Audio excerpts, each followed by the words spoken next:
Thank you so much. I was a participant in the June 12 myself. As a young lawyer with Chief Ghana Fawemi, I was part of the conversation at CD, CLO, UAD, and the Labour Union. So the first takeaway here is that June 12 was, and the win. I was part of all those platforms. The key thing is that there was a build-up. Our civil society campaign against military built up expectation.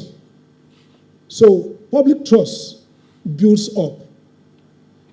The public trust in the electoral system does not happen the day of election. It grows before the election. And also what we saw with 2023, that people built up confidence based on the way we promoted Iroele. And that's why our daughter could make that long journey. But today, we have dropped to bottom. So what can be done? First, I think that the genius of what Prof did, people look at it, look at the structural and the behavioral aspect of election. The structural level is the independence people see.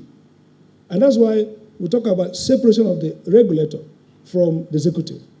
Section 160 of the Constitution, brought by Jonathan's alteration, says INEC is the only institution in Nigeria, all the so-called executive bodies. INEC is only one singled out that its rule-making function will never be controlled by the presidency. INEC is the only agency in the country.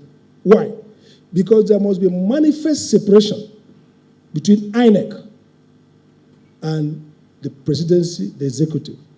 So, INEC has more embedded itself, has made itself more cojoined. And I give 2 examples. Why would INEC accept the government to build a headquarters for it? That destroys that idea of separation. Why would INEC officials accept land grants from Minister of FCT, as reported, and as one of the commissioners, Mohammed, the spokesperson, admitted? So, INEC's first reform should be internal. Even though Wike says the president should not appoint, and we didn't get there, which should have been the best model. But INEC's internal process should, as much as possible, take them away from the executive branch as the constitution requires, but otherwise, the other way. So that's number one. So we must take seriously the idea of separation. What Prof did by option A4 is that he created a system that people could manifestly trust, real-time transparency. You see, elections have 3 dimensions. We talk about free and fair. People want to be allowed to vote, so you register, you are free to vote, no encumbrance. People also trust that each vote is counted equally. That's the second component of democratic elections. And the third most important is that people trust that the equally counted vote is what is declared. That triangle is critical. And that's why IRF real-time transmission was a critical component. What can INEC do? In spite of the ambiguity of the Electoral Act, if I was INEC chairman, I would provide an internal rulemaking process that will mandate that in all circumstances, we must do real time. The law did not say you can't do real time. The law merely gave you authorization to do no real time when circumstances warrant it. But you can internally restrict in clear language those circumstances to be almost zero. Because today, the technology for INEC to do real time up to 99% existed in 2023. So it means that today, INEC could do roughly 100%. So the first thing INEC can do is to foreclose no real time internally. You follow the law, you create confidence again. It's unfortunate, maybe because Prof is a professor of political science. Maybe I'm a lawyer, but also a social scientist. Maybe political scientists have more rigor, unfortunately.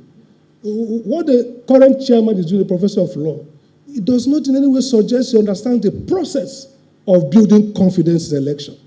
They are rather destroying the confidence and trust. So I would want INEC to say, you know what, our biggest challenge in this election is how people trust us, number one. Number two, even if INEC officials are partisan, can the system and processes be trusted? Today, you have aides of ministers having access to vital voters' information.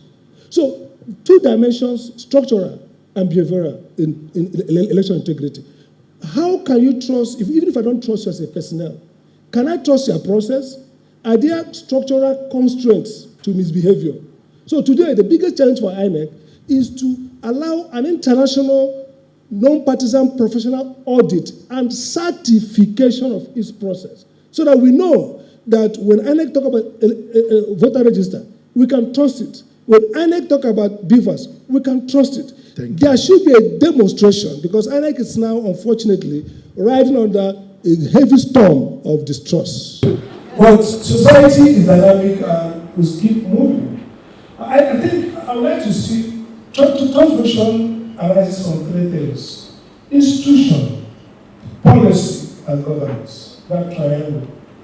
So, what would the next decade be like? First, I want to see a move away from tokenism. There's so much reform.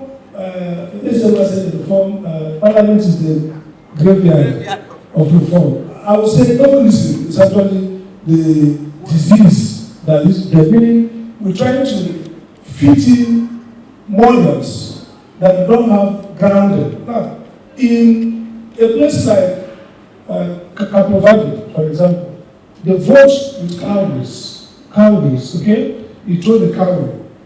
And the US, it looks so, primitive. But the essence of votes is self-expression, accuracy, simple. You look at the innovation of Professor Mosu, they arose from a rigorous look at the cultural, social-cultural context and thinking around what fits in. And so I want to see democracy and electoral democracy elections moving from identifying problems in a much more broader sense, both cultural. My friend talks to you about politicians, they're problematic. But as a regulator's work is to presume that politicians are going to be bad guys. So I have no sympathy for politicians are corrupted. That's their work. Your work is to create a system that makes it difficult for them to do what they want to do. Just like a private regulator. Business entities are going to make money, cheat the states. Their work as a regulator is to control that behavior and make them do the right thing by preventive sanction. So I want to see a neutral system in the next 10 years that proceeds from, first, understanding and accepting that democracy is not an ornament. It's about our own self-expression. In our cultural societies, in our community meetings, we vote democratically. I go to my town union every Christmas. Elections are democratic. Why? Because people see the votes, they navigate it. And that's one thing. INEC has no accountability framework. It's very basic. If the political parties are not part of effective decision making, today the INEC is meeting with political parties. They will announce procedures. The normal thing will be political parties will put interventions, written briefs.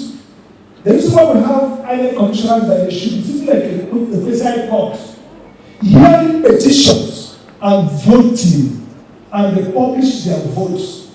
The central bank, every time MPR meets, they will tell you 40, 40, and they will tell you what each person voted for the MPR of that vote. So what you have in INEC today is a transaction agency, awarding contracts, printing ballot boxes.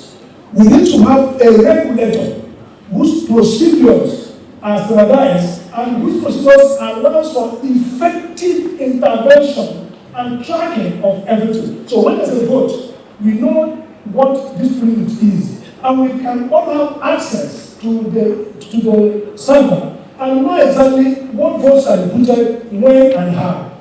We have to move to become an electoral system where anybody knows what is happening at any time, Thank you. all the time. Thank you. Thank you so much, Dr. Samuel.